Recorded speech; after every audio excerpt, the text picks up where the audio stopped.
J'espère que vous allez bien. Je vous retrouve aujourd'hui dans une nouvelle vidéo et aujourd'hui je vais vous montrer comment faire un budget avec un revenu de 100 000 francs pour deux personnes. Donc un foyer de deux personnes et vous avez un revenu total de 100 000 francs CFA.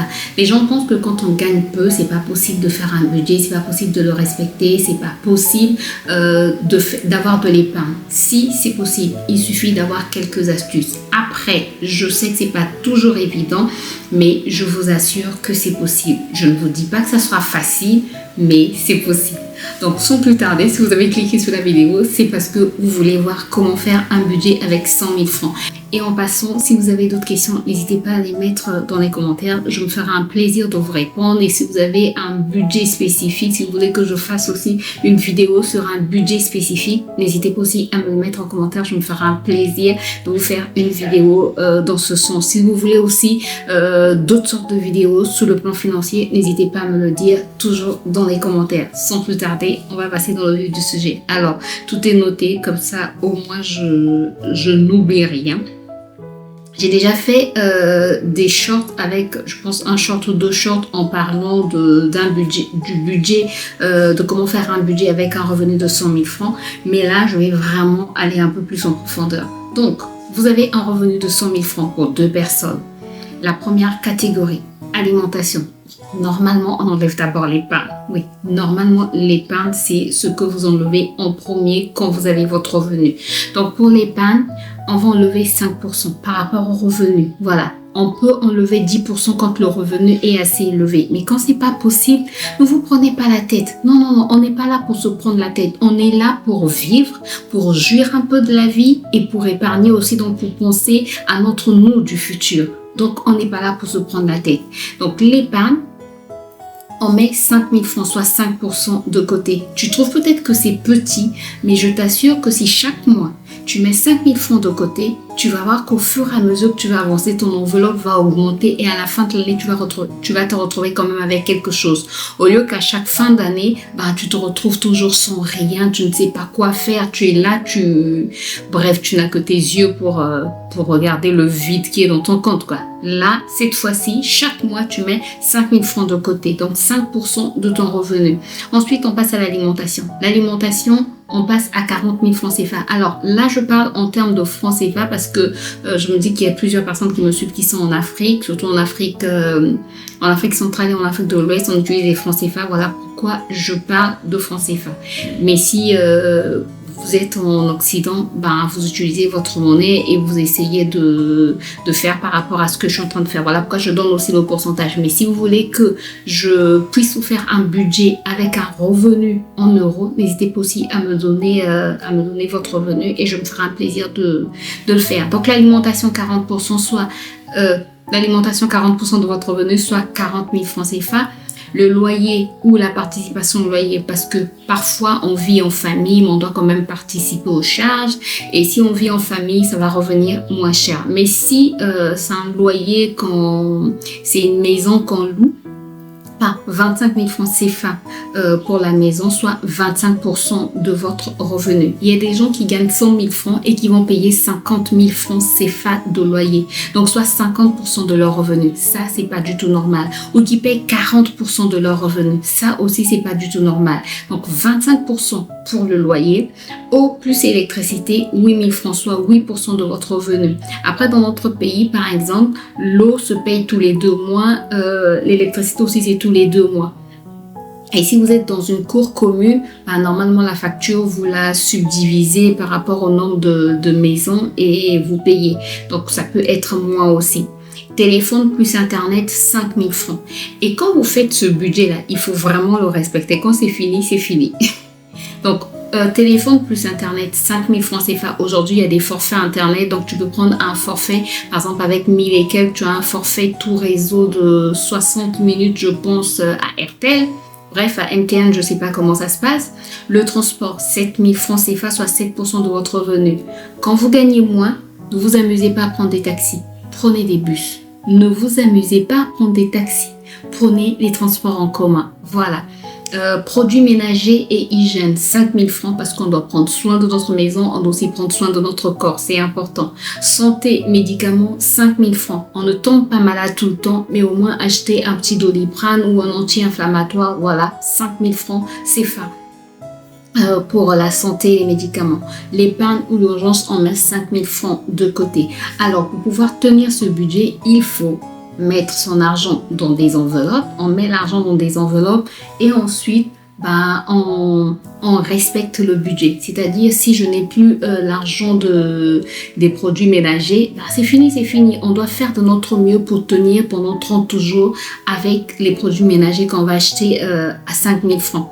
C'est-à-dire, si j'achète, on peut par exemple acheter comment ça s'appelle, les lessives en poudre à 1000 francs. Voilà, on a tout un sachet de 1 kg, je pense, 1 kg ou 500 grammes, mais je pense que c'est 1 kg. Bref, au marché, à 1000 francs CFA, 1000 francs ou 1200 ou 1200. On peut acheter une barre, il y a des grandes barres qu'on vend au marché aussi à 1000 francs, le savon. Voilà, ça peut s'utiliser pour la vaisselle comme pour la lessive. On peut acheter des petits savons, il y a des savonnettes qu'on vend à 100 francs ou 200 pour la toilette. Ça, on peut en acheter 2 ou 3 pour tout le mois. Voilà, il faut vraiment il faut faire attention. On peut acheter du beurre de karité à 500 qu'on va faire fondre et qu'on va appliquer comme lait de toilette et ça hydrate très bien. Ça permet de protéger aussi sa peau contre le soleil, ça permet de protéger sa peau contre le vieillissement précoce. Bref, le beurre de karité, moi j'applique parfois du beurre de karité et voilà. Donc c'est pas une question d'être pauvre ou d'être riche, c'est une question d'avoir des objectifs en fait à atteindre. Ensuite, qu'est-ce que j'allais encore dire? Pour le téléphone et Internet, c'est la même chose. On prend des forfaits et quand le forfait est terminé, on va pas puiser dans une autre enveloppe. Non. Donc, on fait de notre mieux pour que ce forfait puisse tenir pendant 30 jours.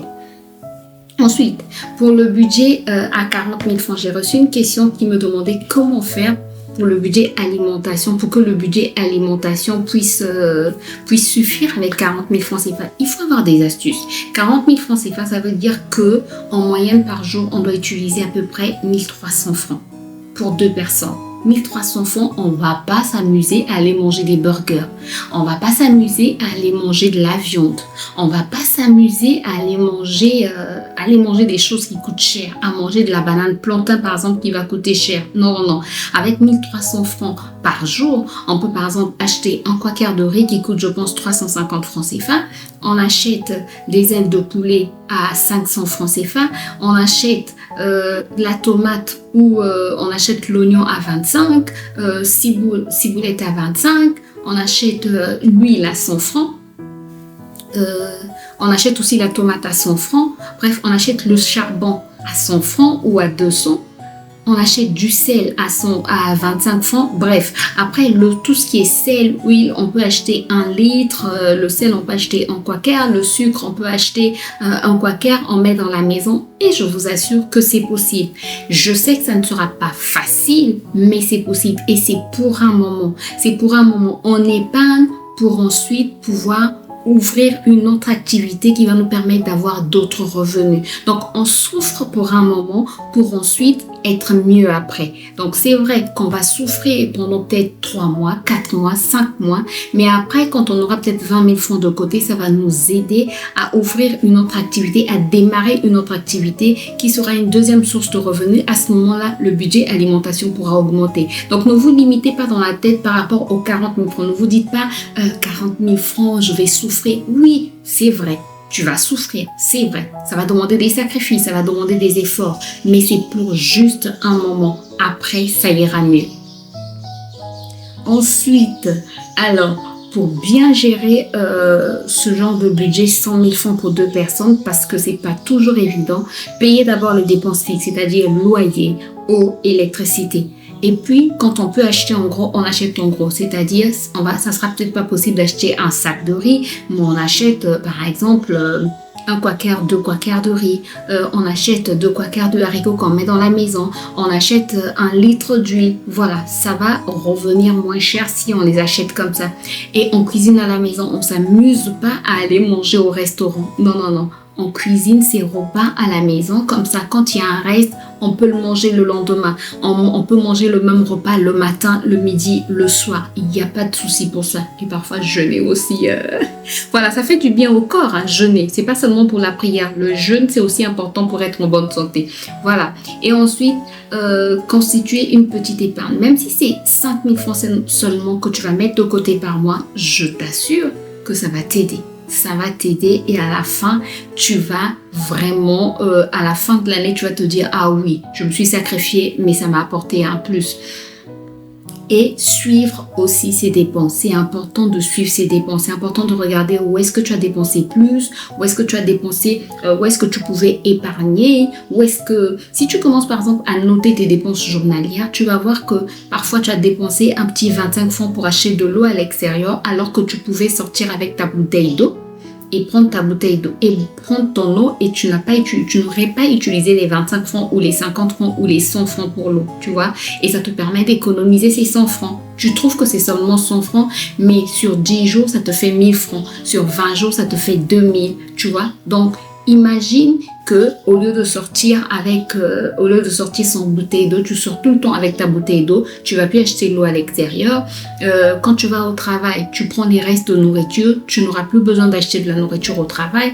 Voilà, ça te permet en fait d'économiser, de suivre tes dépenses et de pouvoir éviter les fuites d'argent.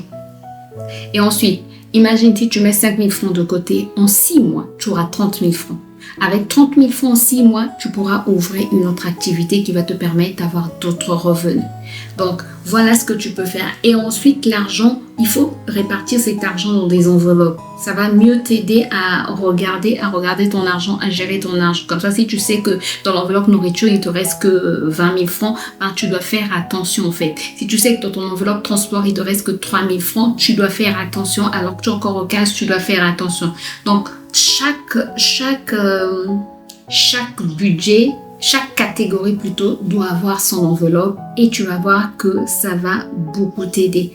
Gagner 100 000 francs, ça peut sembler limité, ça peut sembler petit, ça peut sembler pas grand chose, mais avec une bonne organisation, je t'assure que c'est possible que tu puisses y arriver. C'est possible que tu puisses souffrir, entre guillemets, je mets bien entre guillemets, souffrir pendant un moment, mais après, ouvrir une autre activité, démarrer une autre activité qui va te permettre d'avoir un peu plus. Donc, n'hésite pas à commencer, même avec les 100 000 francs que tu gagnes, à commencer à bien gérer tes finances et tu vas voir qu'à la fin, ben, tu seras content ou tu seras contente.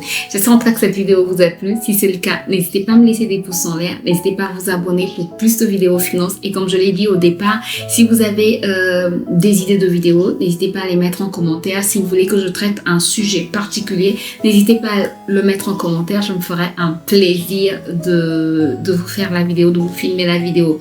Du coup, moi je vous retrouve très bientôt dans une nouvelle vidéo, dans de nouvelles astuces. Sinon, tous les jours, vous retrouvez mes astuces finances en short et on se dit à bientôt. Bye bye.